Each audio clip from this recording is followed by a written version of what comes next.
इस वीडियो में हम क्लास 12 फिजिक्स के first chapter electric charges and fields इसके एमसीक्यूज़ करेंगे। बाकी चैप्टर्स के एमसीक्यूज़ के लिए डिस्क्रिप्शन बॉक्स में प्लेलिस्ट चेक करें। इस चैनल को आप ज़रूर सब्सक्राइब करें और इन वीडियोस को अपने फ्रेंड्स के साथ में ज़रूर शेयर करें। और इस वीडियो को देखने के बाद इस वीडियो पे अपना फीडबैक ज़रूर दीजिएगा, क्योंकि इस तरह का ये मेरा पहला प्रयास है। क्या मुझे ऐसे ही वीडियोस और बनाने चाहिए, और अगर मुझे कुछ इम्प्रूव करना चाहिए तो किस चीज़ में इम्प्रूव करना चाहिए? तो जो भी है आप कमेंट बॉक्स में अपना फीडबैक ज़रूर दीजिएगा। तो शुरू करते हैं। An object has charge of 1 coulomb and gains these many electrons, the net charge on the object becomes. एक ऑब्जेक्ट है और उस पर 1 कूलम का चार्ज है, तो बिकॉज साइन नहीं लगाया तो ये 1 कूलम पॉजिटिव चार्ज है और इतने इलेक्ट्रॉन्स गेन करता है। ये इलेक्ट्रॉन्स के आने की वजह से, इलेक्ट्रॉन्स देखो, इलेक्ट्रॉन्स का नेगेटिव चार्ज होता है, तो कितना इसमें नेगेटिव चार्ज आ जाएगा, तो उसको हम ले लेते हैं Q डैश, इलेक्ट्रॉन्स की वजह से जो चार्ज है। अब एक इलेक्ट्रॉन का चार्ज होता है -1.6 टाइम्स 10⁻⁻19 कूलम, और यहाँ पर हैं इतने इलेक्ट्रॉन्स, तो ये हो जाएगा -8 16 5 80 -8 इंटू 10⁻⁻1, और ये आ जाएगा -0.8 कूलम। तो टोटल चार्ज जो होगा वो +1 तो पहले से ही था और -0.8 इलेक्ट्रॉन्स के आने की वजह से हुआ है, तो ये हो जाएगा +0.2 कूलम। तो ऑप्शन डी करेक्ट है। ओके, सेकंड क्वेश्चन है, यहाँ पे हमारे पास 3 चार्जेस हैं Q -Q Q नॉट, और इस फिगर के हिसाब से प्लेस्ड हैं। तो देखो Q ये है, -Q ये है, Q नॉट ये है। हमें Q नॉट पे नेट फोर्स फाइंड करना है, of course because of these 2 charges. अब Q पे नेट फोर्स के लिए देखो क्या होगा, Q नॉट पे नेट फोर्स क्या होगा, एक तो Q की वजह से होगा Q नॉट पे फोर्स।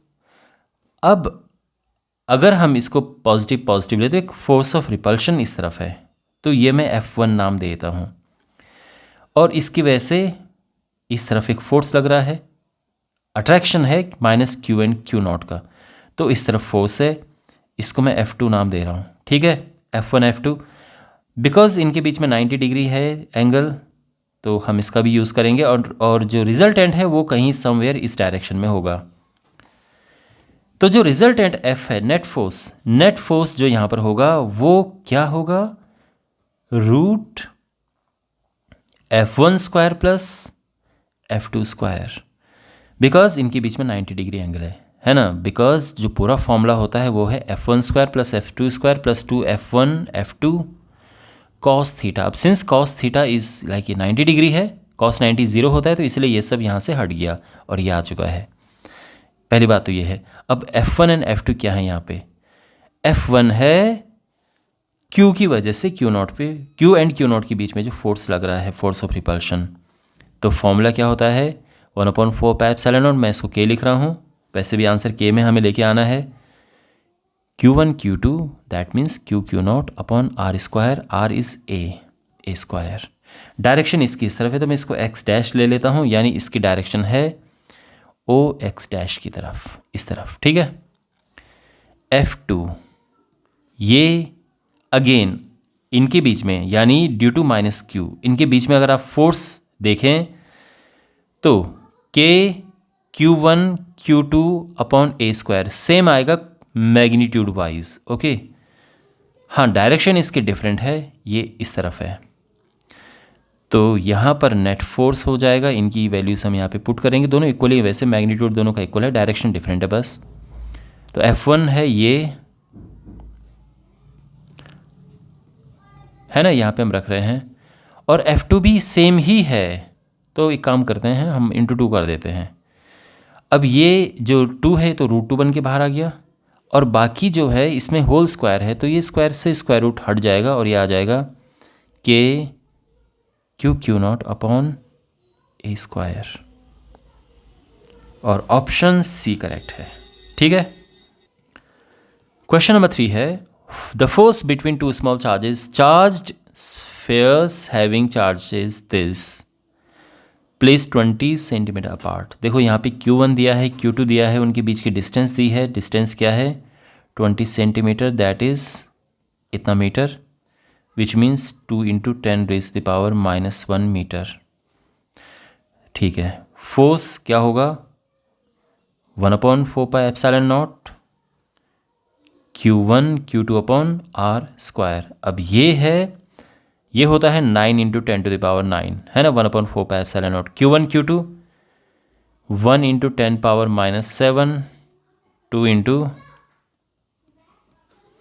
10⁻⁻7 अपॉन उनके बीच की डिस्टेंस है 20 सेंटीमीटर, 2 इंटू 10⁻⁻1 इसका स्क्वायर। ठीक है ना, ये डिस्टेंस 9 इंटू 2 ऊपर है, मैं नंबर को एक साथ ले रहा हूँ और जो पावर्स हैं उनको मैं अलग ले लेता हूँ। -9 ये है, -14 हो गया, -7 और ये -2 नीचे है, ऊपर जाएगा +2 हो जाएगा, 2 से 2 कैंसिल, ये हुआ 4.5 into 10 raise to the power -3 newton. Option B correct है। ठीक है, क्वेश्चन नंबर 4 है, in an experiment 3 microscopic elliptic spheres are spread into a chamber and became charged with charges this। तो 3 spheres हैं और उनके charges दिए हुए हैं।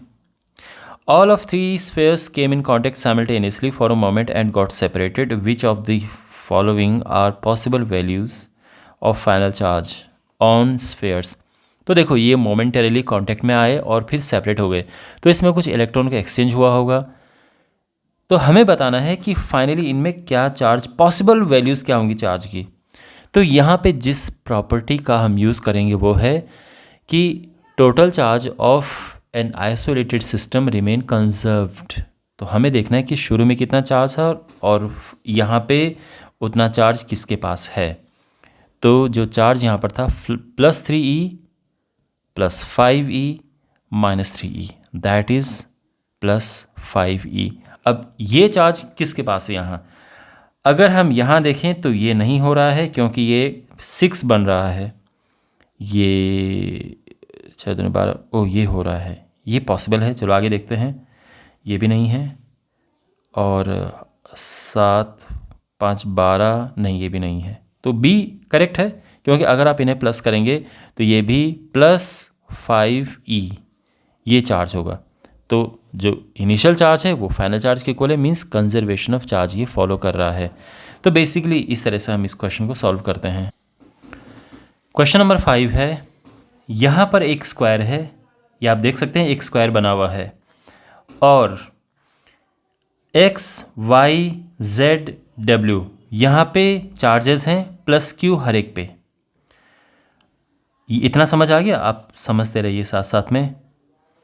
क्वेश्चन में लिखा है कि force exerted by W on X is F, यानी इनके बीच की बात है कि इस पे कितना फोर्स एक्सर्ट कर रहा है, F फोर्स। तो इसके लिए एक इक्वेशन लिख देते हैं, F = 1/4πε0 को चलो K लिख देते हैं, K Q1 Q2 क्योंकि दोनों ही Q हैं, अपॉन इनके बीच के डिस्टेंस का स्क्वायर, इनके बीच की डिस्टेंस D/2 होगी। Y बिकॉज ये एक स्क्वायर है तो ये भी D हो गया, D का हाफ, क्योंकि X एंड Z ये मिड पॉइंट्स पे हैं, X and Z mid points पे हैं, तो ये हो गया D/2। तो ये हो जाएगा 4 टाइम्स K Q²/D²। ठीक है, क्वेश्चन ये पूछा है कि magnitude of force exerted by W on Z, इस पे क्या है, यानी W on Z magnitude of force exerted क्या है। तो सिंपल सी बात यह है कि हमें फॉर्मूला तो सेम अप्लाई होगा, F', मान लो कि F' फोर्स है, Q1 Q2 अभी भी दोनों Q हैं क्योंकि चार्ज तो सभी एक जैसे हैं। हाँ, जो डिस्टेंस है ये चेंज हो गई है, तो ये है D, ये है D/2। तो ये डिस्टेंस पाइथागोरस थ्योरम की हेल्प से हम आराम से फाइंड कर सकते हैं, D² + D/2 का स्क्वायर। तो ये इस तरह से डिस्टेंस हो जाएगी, बट यहाँ पे हमें फॉर्मूले में ही इसका स्क्वायर चाहिए होता है, तो रूट हट जाएगा और ये आ जाएगा D² + चलो यहाँ पे इसको थोड़ा सिंप्लीफाई कर देते हैं, ये d²/4 होगा, एलसीएम लेके 5/4 आ जाएगा। तो बेसिकली ये है 5/4 d²। यहाँ पे स्क्वायर रूट हमने क्यों नहीं लगाया? बिकॉज डिनोमिनेटर में स्क्वायर होता है, कूलम्स लॉ है ये। इसका रेसिप्रोकल करेंगे तो ये हो जाएगा 4/5 इंटू k² अब जो यहाँ पर ये चीज़ है, क्या है ये? f है, तो ये हो जाएगा f/5 और ये हमारा आंसर है। Option B is correct. Fine. Question number 6 है, a square sheet of side A is lying parallel to XY plane at this। तो एक हमारे पास इस तरह से है ये 3D। ओके, ये X Y Z, तो XY प्लेन आप देख सकते हैं, ये XY प्लेन है और इसके पैरेलल है। तो बेसिकली जो शीट है वो कुछ इस तरह से है, मतलब आप ये 3D फिगर है तो आप थोड़ा इमेजिन करने की कोशिश करो। ये साइड A है, एक स्क्वायर शीट है ये। यहाँ से इलेक्ट्रिक फ्लक्स हमें बताना है और इलेक्ट्रिक फील्ड की डायरेक्शन भी इसी तरफ है, Z एक्सिस में। एंड E जो है दैट इज़ CZ² K। और ये जो शीट है ये A डिस्टेंस पे है XY प्लेन से। तो एरिया जो है यहाँ पर इसका क्या होगा? Area that is simply A² because square sheet है, बट इसकी डायरेक्शन Z एक्सिस की तरफ होगी, तो ये आ जाएगा K। ये एरिया वेक्टर की डायरेक्शन है कि एरिया वेक्टर बेसिकली ये हो चुका है। और E हमारे पास ऑलरेडी दिया हुआ है दैट इज C। अब बिकॉज Z यहाँ पर A है, क्योंकि ये Z इज़ A, तो Z² की जगह पर मैं लिख रहा हूँ A² और ये K हो गया है। ठीक है, direction vector. Flux is E.A, तो यहाँ पे डॉट प्रोडक्ट होगा CA² K dot A² K, तो ये हो जाएगा CA⁴ K dot K is 1, तो CA⁴ आ चुका है। या फिर इस तरह से लिख सकते हैं, ये पहले C बाद में। Option A is correct. Simple question था, बस आपको ये ध्यान में रखना है कि एरिया जो है वो क्या होता है, एरिया वेक्टर, और इस तरह से। ठीक है, और फ्लक्स ये होता है। आई होप ये सॉल्यूशन आपको समझ आ गया होगा। क्वेश्चन नंबर 7 है, the magnitude of electric field due to a point charge 2q at a distance r is E। Then the magnitude of electric field due to a uniformly charge thin sphere shell of radius r with total charge q and at a distance r/2 will be what. Okay, एक point charge है 2q, इसकी वजह से r डिस्टेंस पे electric field E है, तो क्या होगा ये E? ये होगा, देखो electric field due to a point charge होता है फॉर्मूला 1/4πε0 q/r²। तो ये हो जाएगा 1/4πε0 की जगह पे सिंपली मैं k लिख रहा हूँ q/r²। और q क्या है यहाँ पे? 2q है, चार्ज इज 2q। क्लियर? अब है हमारे पास स्फेरिकल शेल। स्फेरिकल शेल की वजह से किस डिस्टेंस पे? r/2 की डिस्टेंस पे हमें बताना है इलेक्ट्रिक फील्ड। इसको E' नाम दे देते हैं, 1/4πε0। चार्ज इसका है q, दैट इज q/r/2 का square, because distance is r/2। तो ये 2 का स्क्वायर 4 हो जाएगा और ये हो जाएगा 4 इंटू k q/r²। ठीक है, यहाँ पे आपको ये समझना है कि जो स्फेरिकल शेल है उसकी वजह से इलेक्ट्रिक फील्ड का फॉर्मूला मैंने एकदम सेम ही क्यों अप्लाई किया है। देखो स्फेरिकल शेल की जब हम बात करते हैं, uniformly charge spherical shell, inside इसके इलेक्ट्रिक फील्ड 0 होता है बिकॉज अंदर कोई भी चार्ज नहीं है। ये शेल है, सारा चार्ज ऑन द सरफेस है। सरफेस पे इलेक्ट्रिक फील्ड क्या है? तो अगर इसकी रेडियस है कैपिटल R, तो सरफेस पे electric field on the surface ये होता है 1/4πε0 टोटल चार्ज अगर Q है तो Q/r²। और बाहर किसी पॉइंट पे R डिस्टेंस, तो इलेक्ट्रिक फील्ड का सेम फॉर्मूला होता है जो पॉइंट चार्ज वाला फॉर्मूला होता है। Q upon R square. तो इसलिए यहाँ पर ये फॉर्मूला यूज़ हुआ है। Is it clear? और अब यहाँ से हम वैल्यू पुट करेंगे तो देखो के Q अपॉन आर स्क्वायर क्या है, ये है E अपॉन 2। तो यहाँ पे हम पुट करेंगे 4 टाइम्स E अपॉन 2, यानी ये हो जाएगा 2 टाइम्स E, और ऑप्शन सी करेक्ट है। ठीक है।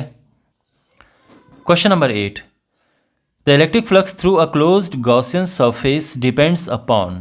तो आपने इस तरह से क्वेश्चन किया होगा गॉस थ्योरम में कि ये एक चार्ज है, इसके अराउंड गॉसियन सरफेस है, तो इसके थ्रू इलेक्ट्रिक फ्लक्स का फॉर्मूला क्या होता है? तो फ्लक्स होता है Q upon epsilon not. This is the formula. तो क्लियरली आई मीन किस किस पे डिपेंड करता है? चार्ज इनक्लोज्ड, Q यहाँ पे Q इनक्लोज्ड है, चार्ज इनक्लोज्ड, जो भी चार्ज इनक्लोज कर रखा है, और परमिटिविटी ऑफ मीडियम की जो भी परमिटिविटी है, साइज पे डिपेंड नहीं करता है, ठीक है, गॉसियन सरफेस की। तो बेसिकली इसका ऑप्शन ए करेक्ट है, net charge enclosed and permittivity of the medium. तो option A is correct. Question number 9 है, an electric dipole of dipole moment P is placed in a uniform external electric field E, then torque experienced by the dipole is this। ये wrong है, because the formula is torque experienced is P cross E। तो ये उल्टा लिखा हुआ है। Second, torque is zero if P is perpendicular to E। Clearly इसको हम अगर लिखें तो ये हो जाता है PE साइन थीटा। अगर हम मैग्नीट्यूड की बात करें तो यहाँ पर अगर थीटा 90 डिग्री है तो टॉर्क तो ज़ीरो नहीं होगा ना, torque will not be zero. तो बेसिकली ये भी इनकरेक्ट है। Torque is maximum if P is perpendicular to E। तो यहाँ पे यस, ये हम कह सकते हैं कि टॉर्क इज़ मैक्सिमम। क्यों मैक्सिमम कब होगा? जब थीटा 90 डिग्री होगा। तो for torque maximum theta should be 90 degree. Option C correct है। अगर मैं ऑप्शन डी की बात करूं, potential energy is maximum when this, potential energy का फॉर्मूला होता है -PE कॉस थीटा। तो मैक्सिमम कब होगा? पोटेंशियल एनर्जी मैक्सिमम होगी जब कॉस थीटा -1 होगा, क्योंकि तभी माइनस माइनस प्लस होके ये चीज़ मैक्सिमम आएगी, ध्यान रखना। और कॉस थीटा -1 का मतलब थीटा 180 डिग्री होना चाहिए। तो ये पैरेलल नहीं बल्कि एंटी पैरेलल होना चाहिए। तो इस वजह से यानी ऑप्शन डी भी करेक्ट नहीं है। Did you understand this? P जो है डायपोल मोमेंट, इसकी डायरेक्शन होती है, ये नेगेटिव है, ये पॉजिटिव है, तो इसकी डायरेक्शन नेगेटिव टू पॉजिटिव होती है। ये है डायरेक्शन पी की। और इलेक्ट्रिक फील्ड जो है उसकी डायरेक्शन होती है पॉजिटिव टू नेगेटिव। ये इलेक्ट्रिक फील्ड की डायरेक्शन है। तो अगर दोनों पैरेलल होंगे तो ये तो शांत हो जाएगा, ये स्टेबल इक्विलिब्रियम वाली कंडीशन आ जाएगी अगर दोनों पैरेलल होंगे। तो यहाँ पे पैरेलल का मतलब इसकी डायरेक्शन इस तरफ है यहाँ पे, और इसकी भी डायरेक्शन इस तरफ है यहाँ पे, ठीक है। तो अगर हम ऐसा रखेंगे तो पैरेलल जब रखेंगे तो ये तो स्टेबल इक्विलिब्रियम होगा। हाँ, अगर हम इसको घुमा के रखें एंटी पैरेलल तो that will be unstable equilibrium, maximum potential energy and हमारा जो उस केस में ये ऑपोजिट होंगे। Basically I mean correct option is C. Question number 10 है, an electric dipole placed in a non uniform electric field experiences. तो देखो, कोई भी इलेक्ट्रिक डायपोल जब हम इसको प्लेस करते हैं, वैसे इसका ऑप्शन ए करेक्ट है, मैं पहले बता देता हूँ, बाकी थोड़ा एक्स्ट्रा इन्फॉर्मेशन मैं आपको दे रहा हूँ। जब ये यूनिफॉर्म इलेक्ट्रिक फील्ड में जब हम इसे प्लेस करते हैं तो इसमें जो टॉर्क है वो ज़ीरो भी हो सकता है, नॉन ज़ीरो भी हो सकता है, डिपेंड करता है कि वो इक्विलिब्रियम में है या नहीं है। तो it can be zero and it can not be equal to zero, but force will definitely be zero. But जब ये नॉन यूनिफॉर्म इक्विलिब्रियम में है तो उसमें टॉर्क ये तो खैर ज़ीरो नहीं होगा, और जो फोर्स है वो भी ज़ीरो नहीं होगा। तो यहाँ पे नेट फोर्स है और एक टॉर्क होता है। तो आई होप आपको समझ आ गया होगा। क्वेश्चन नंबर 11, यहाँ पे ये पूछा है कि एक इलेक्ट्रिक डायपोल एक इलेक्ट्रिक फील्ड में है, यूनिफॉर्म इलेक्ट्रिक फील्ड में, स्टेबल इक्विलिब्रियम के लिए उनके बीच में एंगल क्या होता है। तो स्टेबल इक्विलिब्रियम के लिए डायपोल और इसके बीच में एंगल होता है 0 degree. Option C is correct. इसकी मैं थोड़ी एक्सप्लेनेशन पहले भी एक क्वेश्चन में दे चुका हूँ, फिर से मैं आपको बता देता हूँ। स्टेबल इक्विलिब्रियम कब होता है? जब इलेक्ट्रिक फील्ड ध्यान रखना पॉजिटिव टू नेगेटिव होता है, और जो डायपोल है, देखो इलेक्ट्रिक फील्ड की डायरेक्शन ये है, और डायपोल जो है इसकी डायरेक्शन -2 चार्ज होती है। तो बेसिकली डायपोल ये माइनस है और ये प्लस है, तो -2 ये है इनकी डायरेक्शन, ये इस तरफ होता है, नेगेटिव टू पॉजिटिव। यहाँ पे आप देखो ये जो प्लस है ये चाहेगा कि माइनस की तरफ जाए, और ये माइनस चाहेगा कि प्लस की तरफ जाए। तो बेसिकली ये ऐसी पोजीशन है जिसमें ये मूव नहीं करना चाहता। ये स्टेबल इक्विलिब्रियम की पोजीशन है, और इनके बीच का एंगल क्या है? दोनों सेम डायरेक्शन में, पी भी और ये ई भी, तो 0 डिग्री है। इसलिए ऑप्शन सी करेक्ट है। ठीक है। वैसे भी अगर आप दूसरे तरह से समझना चाहें तो वो ये है कि जो टॉर्क होता है that is P E sine theta. अब इक्विलिब्रियम में क्या होगा कि टॉर्क 0 होगा, तो उसके लिए क्या है? थीटा को 0 डिग्री होना है ना। लेकिन इसमें कैच ये है कि इसने एक स्टेबल इक्विलिब्रियम पूछा है, लेकिन थीटा मतलब टॉर्क 0 180 डिग्री के केस में भी होता है ना। तो इसका ऑप्शन इस केस में अगर हम देखें तो ध्यान रखना, मैं ये कह रहा हूँ कि अगर टॉ 0 है तो एंगल 180 डिग्री भी हो सकता है, बिकॉज साइन 180 भी 0 होता है। लेकिन ये है स्टेबल इक्विलिब्रियम और ये है अनस्टेबल इक्विलिब्रियम। टॉर्क दोनों केस में 0, इक्विलिब्रियम दोनों है, बट ये स्टेबल इसलिए बिकॉज स्टेबल का मतलब क्या है कि आपने इसको हल्का सा झटका दिया, हिलाया, वापस अपनी जगह पे आ गया। अनस्टेबल क्या होता है? अनस्टेबल इक्विलिब्रियम होता है कि देखो ये प्लस माइनस ये है, बट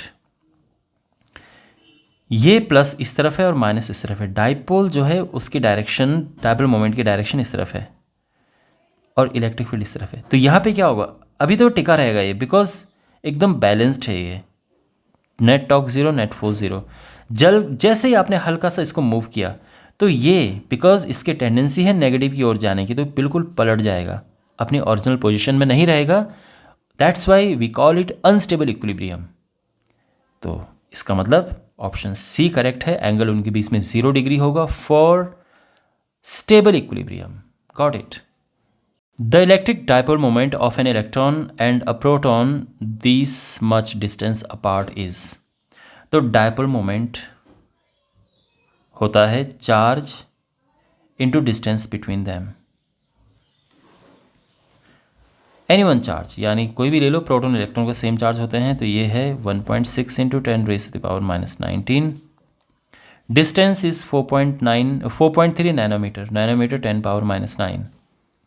तो ये मल्टीप्लाई करेंगे तो आएगा 16×64 और 16×48 6.88, ये लग रहा है 10⁻⁻28। Option A is correct. ठीक है। Question number 13, what is the nature of Gaussian surface involved in Gauss law of electrostatics. Gaussian surface का नेचर वेक्टर होता है। 3 charges Q1 minus Q1 and Q2 are placed as shown. तो यहाँ पर इस तरह से है, electric field at any point on S पे इलेक्ट्रिक फील्ड तो केवल Q2 की वजह से होगा, uniform eight all points, 0 at all points due to all the charges. Option D इसका करेक्ट है। तो ये इट विल बी, यानी यहाँ पे जो इस सरफेस पे, गॉसियन सरफेस पे जो इलेक्ट्रिक फील्ड होगा वो इन सभी चार्जेस की वजह से होगा। हाँ, अगर इस क्वेश्चन में ये पूछा जाता कि जो फ्लक्स थ्रू गॉसियन सरफेस है ये किसकी वजह से होगा, तो ये फिर जो चार्ज इनक्लोज्ड है उसी की वजह से यहाँ पे होता, और अगर मैं flux through this Gaussian surface की बात करूं तो वो यहाँ पे 0 होना चाहिए, बिकॉज चार्ज इनक्लोज्ड यहाँ पर 0 है। आप समझ रहे हैं?